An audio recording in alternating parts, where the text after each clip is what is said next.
Mylène, Joël, bonjour. Bonjour. Je suis ravie que vous me receviez. Avec plaisir. Dans les locaux de Vision. Alors, vous êtes tous les deux en couple. Exact. Et c'est l'objet de notre vidéo, c'est de savoir en fait comment on peut travailler en étant ensemble.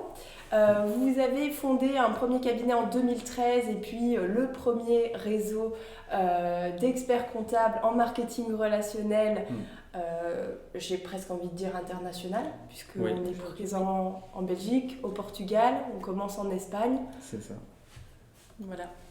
Donc, que des beaux projets. Alors, ma première question, elle est très simple. Est-ce que c'était un choix que de travailler en famille ? Tu te laisses répondre ? Oui, complètement. Au début, on a voulu, de toute façon, on a lancé le cabinet ensemble. J'ai à ce moment-là soumis l'idée à Joël de créer un cabinet. Puisqu'à ce moment on travaillait déjà ensemble, donc on savait qu'on avait un fonctionnement assez complémentaire. Okay. Donc voilà, lui ne se plaisait pas forcément là où il était, donc après je lui laisserai développer un peu plus. Mais en tout cas voilà, je me suis dit pourquoi pas attaquer, et puis moi j'avais complètement confiance en lui, lui en moi, et voilà, pour moi c'était assez naturel en fait, il n'y a pas eu d'inquiétude réelle à ce moment-là. Oui, je rejoins Mylène sur ça, on a vraiment... Quand on a lancé, on s'est dit qu'ensemble on y arriverait mieux parce que on avait déjà bossé ensemble dans un autre cabinet. Moi, ça se passait plus ou moins bien, on va dire.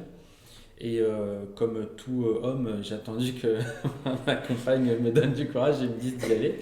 Donc c'est à cause de Mylène ou grâce à Mylène que je suis parti du salariat en fait. Okay. Et que je me suis lancé en lançant mon cabinet. Et du coup, on l'a lancé ensemble en janvier 2013. On a vite développé parce que justement on a ce côté complémentaire, Mylène très organisée, très structurée sur tout ce qui est traitement des dossiers et aussi très pédagogue sur la formation des équipes. Donc en fait elle a vraiment géré toute cette partie-là. Et moi mon boulot c'était le développement. Donc trouver des clients, faire une offre qui soit attractive, faire tout un tas d'actions pour que ça avance vite, etc. Et voilà, c'était... Okay. Un bon binôme, on va dire. Mais alors aujourd'hui, vous n'êtes pas que tous les deux, puisqu'il me semble qu'il y a ta belle-mère et ta belle-sœur. Donc on est vraiment dans une entreprise familiale. C'est ça. On a, en fait, aujourd'hui, on a la mère de Mylène et sa sœur qui travaillent aussi au cabinet. Ça s'est fait comment ? En fait, depuis le début de l'aventure Vision, on va vraiment à chaque fois recruter des gens qui sont dans nos cercles de contacts, d'amis, et souvent entourage proche. Voilà, entourage vraiment proche. On a vraiment que des gens de confiance qui bossent avec nous. On avait lancé le cabinet nous en janvier 2013 à 2 et on a lancé Vision à 3 avec Miana qui est le DSI qui est à côté, et qui pour le coup Miana c'est mon meilleur ami, je le connais depuis que j'ai 6 ans, c'est mon témoin de mariage, etc. Et on a toujours construit comme ça. Même notre plus ancienne collaboratrice qui est Julie, c'est une amie de Mylène, etc. On a fait nos études ensemble. D'accord. Et on recrute toujours par cooptation. En priorité, Voilà. D'accord. Et du coup, après, il y a la mère de Mylène et sa sœur qui sont venues, parce que on les connaît, on sait que c'est des gens sérieux. Et puis, le fait que la structure se développe très vite, etc., on a vraiment besoin d'avoir des gens de confiance ou impliqués, etc. Voilà. D'accord. Donc à la question, est-ce que c'est difficile ? Ça vous paraît pas difficile de travailler en famille, bien au contraire ? En tout cas, nous, dans notre situation, non, ça n'a pas été difficile parce que c'est des personnes de confiance, on sait qu'elles font tout pour que ça avance. Et nous, dans notre cas, non, c'est pas difficile, non. Dans ce cas-là, non, après, c'est ce qu'on se disait aussi, c'est que ça dépend des personnes. Dans une famille, il y a des gens avec qui on peut bosser, d'autres avec qui on ne peut pas bosser. Je pense qu'il faut en être conscient dès le départ aussi. Est-ce que ces personnes-là ont de la rigueur dans la façon de travailler, parce qu'on est quand même dans un cabinet d'expertise comptable, et donc forcément il faut de la rigueur, il faut du respect des délais, il faut donner une bonne image aussi à nos clients, etc. Donc il y avait tous ces aspects-là. Et ce qu'ils avaient conscience aussi que nous, notre ambition, c'est de créer une très grande entreprise, parce que du coup, ça implique un investissement qui est lourd. Et voilà, après, pour le coup, là, c'est tombé du côté de la famille Mylène, parce qu'on les côtoie quand même beaucoup, etc. Moi, je m'entends très très bien avec ma belle famille, et on a un degré de confiance très élevé, donc c'est fait comme ça. Mais après, pas parce que c'est la famille que ça va forcément Oui. être embauché chez nous en tout cas. Après, désolé pour les autres membres de ma famille. Mais du coup, matériellement, ça se passe comment? C'est-à-dire que vous faites des entretiens, parce que Mylène, je pense que c'est toi qui... Non, je sais pas. Alors, Des entretiens annuels comme n'importe quel salarié. Exactement. Après, c'est vrai qu'on arrive vraiment à séparer les choses. Quand on est au cabinet, on est vraiment dans le milieu professionnel, que ce soit avec ma sœur, ma mère ou encore, pour le coup, nos amis, qui travaillent avec nous. On est dans le cadre professionnel, on a ce fonctionnement, on ne veut surtout pas créer justement de différence par rapport à d'autres salariés, donc ça c'était quelque chose qui était une priorité, donc c'est le même traitement. Donc oui, il y a entretien, voilà, on part sur les mêmes choses, et à l'inverse, on veut aussi de leur côté qu'ils fonctionnent de la même façon, c'est-à-dire que c'est pas parce que c'est nous en face qu'ils ne peuvent pas, par exemple, avoir certaines demandes ou voilà, ils sont libres aussi. On est vraiment dans un contexte professionnel et on essaye le plus possible de le respecter. Ok. Voilà. Et donc c'est pas déroutant pour les autres collaborateurs qui sont un peu moins du cercle familial ou amical? Non, parce que en fait, bon voilà, c'est Patricia et Virginie du coup qui bossent au cabinet du côté belle famille, mais on a d'autres personnes qui sont là aussi, qui sont des amis de très longue date. Je veux dire, Miana, c'est pas mon vrai frère, mais c'est tout comme. Donc en fait, tous les recrutements qu'on a fait, il y a quand même toujours un lien un peu particulier. Donc c'est pas déroutant. Il y a vraiment, pour le coup, ça se passe très bien parce que je pense que on a des gens dans l'équipe qui ont tous l'intelligence de se dire, en fait, on travaille pour une mission commune. Oui. Et en fait, on va au-delà du fait que lui vienne d'ici ou il vienne de là. Et on a vraiment, je pense que ce qui a permis d'avoir ça, c'est qu'on fait aucun, il n'y a aucun traitement de faveur pour personne en fait. Et on se l'impose même à nous, je veux dire. Oui. Voilà, il n'y a pas de. Et puis je pense qu'on a fait aussi en sorte qu'ils s'intègrent totalement en fait avec les équipes. Okay. C'est-à-dire que, par exemple, j'en ai un exemple, mais le midi, ils mangent entre eux. C'est pas parce qu'il y a ma soeur ou ma mère que le midi je mange avec ma soeur et ma mère. Voilà. Okay. Ils sont totalement intégrés au niveau de l'équipe. Voilà, il y a des journées où, bon, moi ma mère travaille à côté de mon bureau pour le coup, mais ma soeur par exemple ne travaille pas à côté de mon bureau. Des fois il y a des journées où je ne la vois même pas.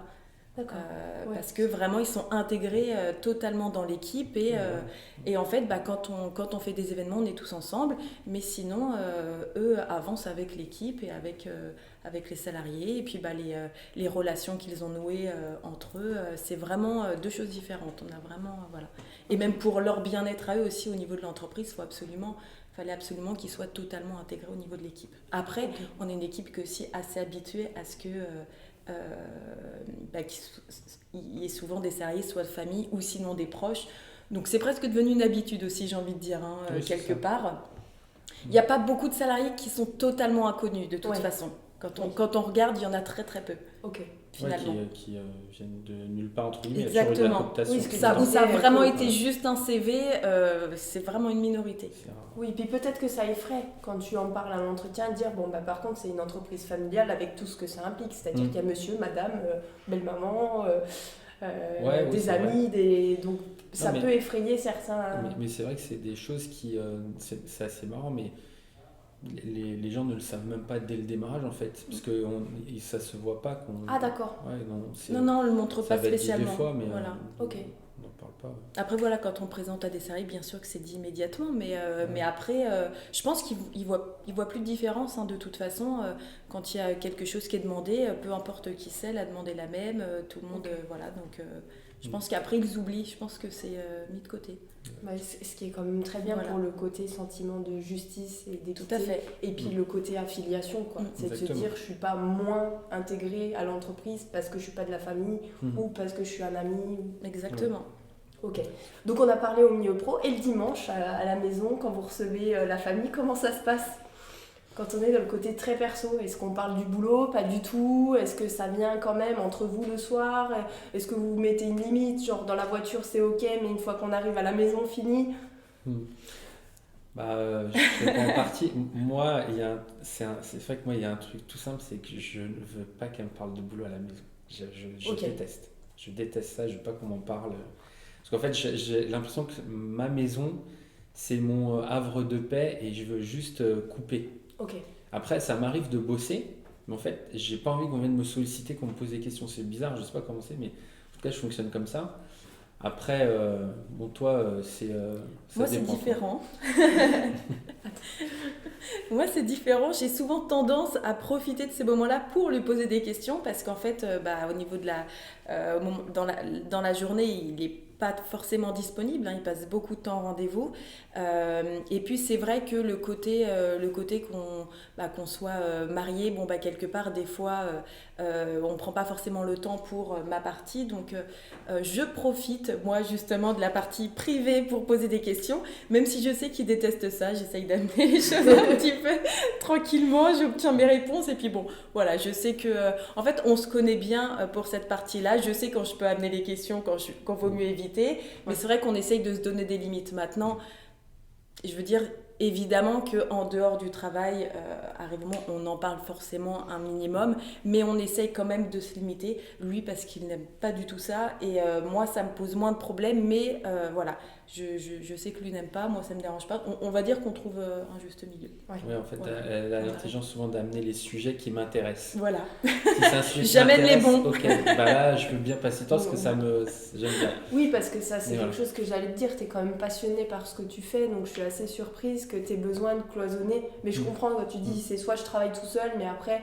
Ouais. tu as le côté, j'ai pas envie d'être sursollicité. Si je travaille à la maison, c'est Non, pour mais avancer. en fait, c'est surtout, moi, c'est vrai que j'ai un problème avec ça parce que je serais quasiment à faire que ça de mes journées. C'est le problème. Et du coup, c'est vrai que quand je suis à la maison, je veux que ça soit.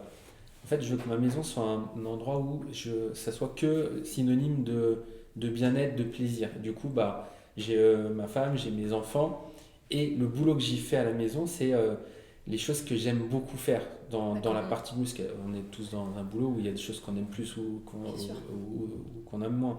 Et tout ce qui va être création, développement, j'aime bien me retrouver à la maison tranquille, à réfléchir comment je vais adapter ma stratégie pour que ça se développe mieux, pour que ça avance bien. Et c'est vrai que si on vient me voir à la maison pour me dire oui, il y a un problème sur notre partenaire banque parce que les virements ils se font pas dans les 2 jours ou quoi, ça va me gaver. Mais clairement, parce que j'ai pas envie de gérer ça. Par contre, si on vient me dire oui, tiens, j'ai pensé à un nouveau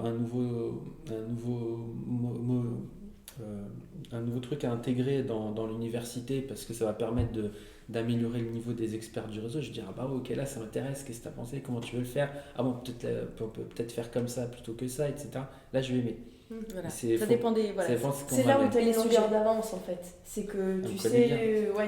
Ah oui, de toute façon, oui, par rapport à ça, c'est certain que. Voilà. Donc, voilà.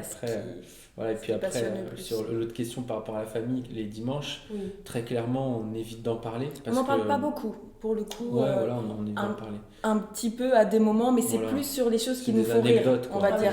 Des choses à raconter qui nous ont fait rigoler, ou des choses, des histoires, enfin, quelque chose qui est arrivé et qui les a fait rire. Voilà, c'est plus sur ces parties-là.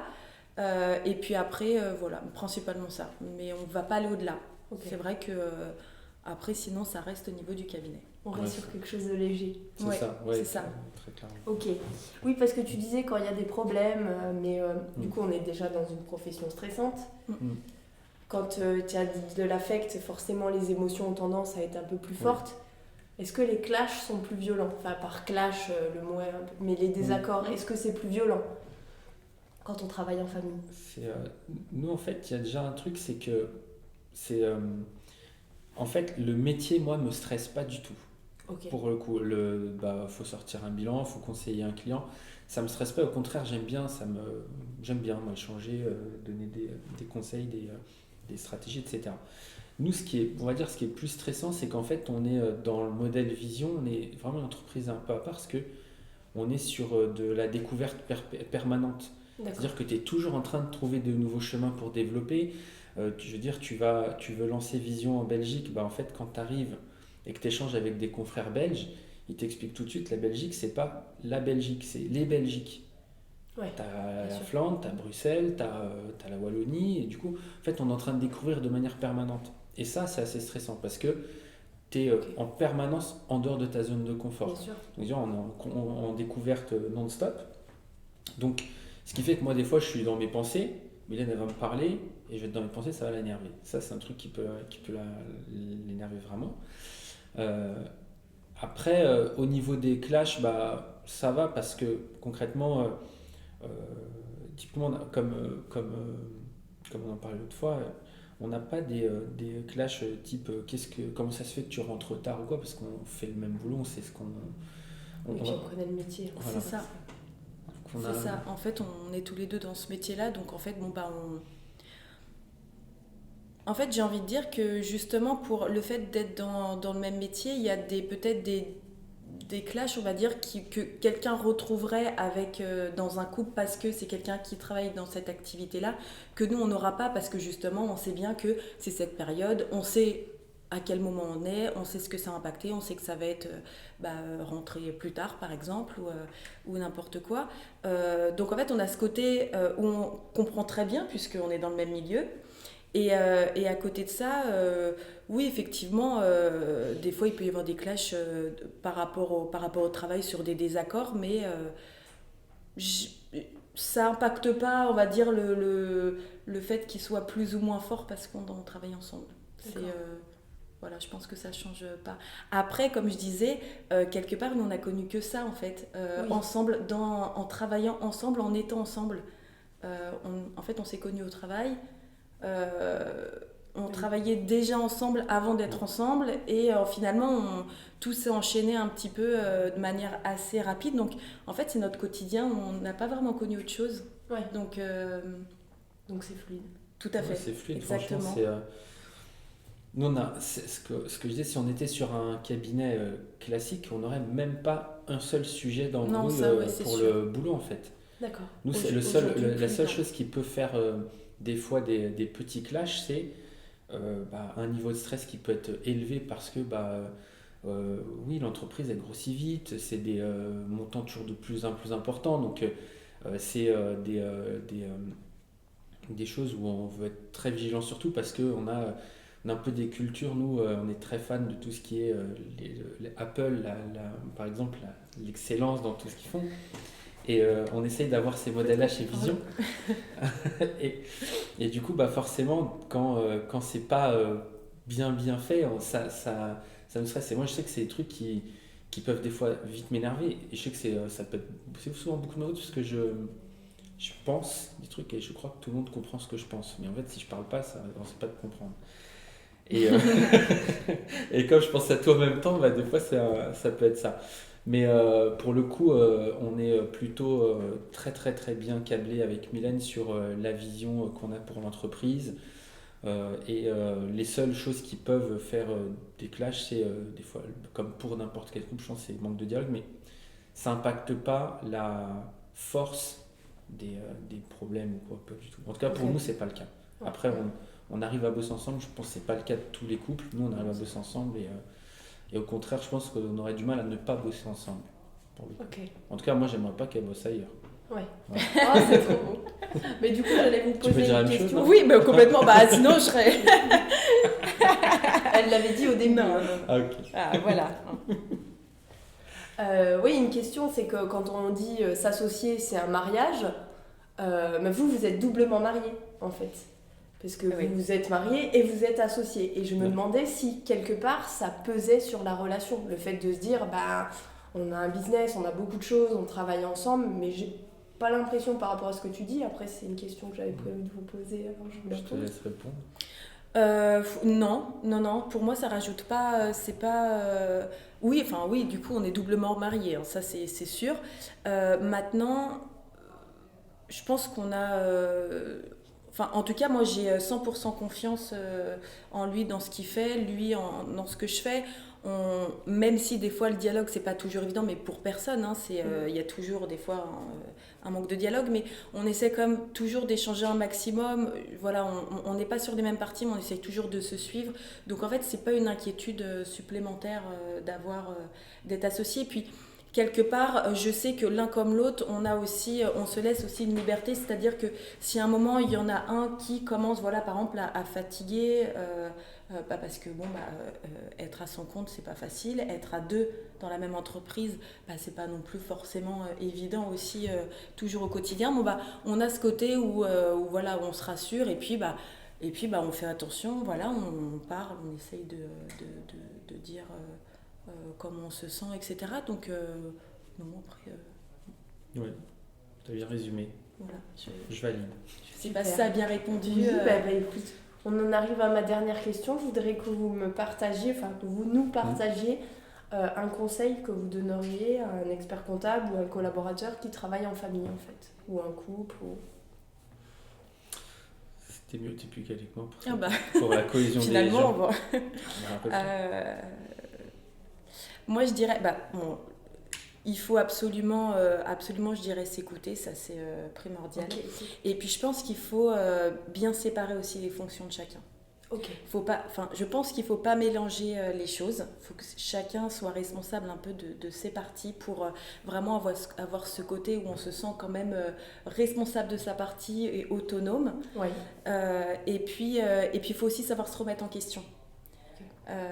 Parce que finalement, non mais quand on y pense, par exemple, je donne un exemple, mais je sais que moi les choses dont je m'occupe, dont je suis responsable, je sais que des fois peut-être que ça m'arrive de ne pas avoir fait quelque chose sans doute correctement, et puis je me pose souvent la question si c'est bien, si c'est pas bien, je lui demande son avis, et puis si clairement c'est pas bien, il faut aussi apprendre à l'accepter, et c'est pas parce qu'on est marié à cette personne qu'on doit le prendre mal, parce que finalement quand on est salarié, qu'on fait quelque chose qui n'est pas correct, le patron doit être en mesure de dire non, là ça ne va pas. Oui. Et je pense que là, il faut savoir se remettre en question parce que finalement, je pense que c'est beaucoup plus dur d'entendre de la part de son mari ou de sa femme non, ce que tu as fait, là ça ne va pas.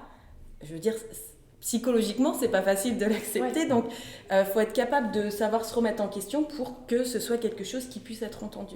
Après, il faut aussi détacher ça ne vient pas remettre en question ce qu'il pense de moi, ou de ma façon de travailler, ou de l'amour qu'il me porte. Tout à fait. C'est juste que sur ce point-là, il s'attendait à autre chose, il voyait les choses différemment, ou... Voilà, c'est ça. Du coup, il faut avoir la capacité de l'accepter et il faut aussi avoir la capacité de bien le formuler. Parce que aussi, aussi. Hein.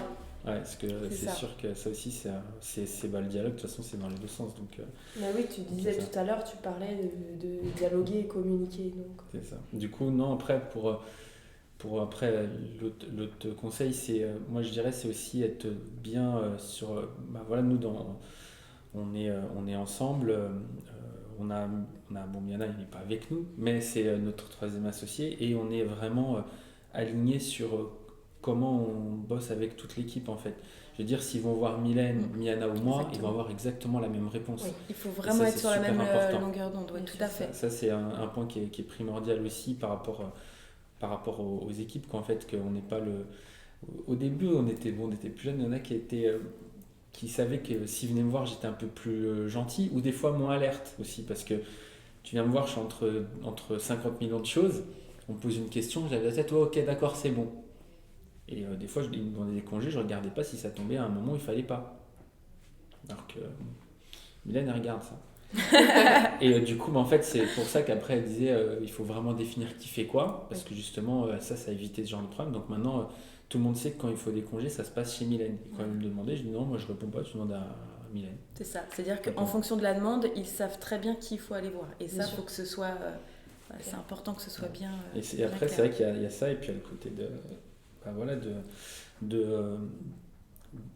dès lors qu'on répartit bien les tâches, qu'on est sur la même longueur d'onde et qu'on échange entre nous pour les différentes problématiques, en fait, ça se passe très bien. Mais il faut de l'échange permanent. Par contre, ça, c'est le vrai sujet, je pense. Voilà. Super. Voilà. Merci pour votre temps. Pas de rien. Merci à toi plaisir. Pour l'interview, c'était sympa. Donc voilà. À la prochaine. À la prochaine. Merci.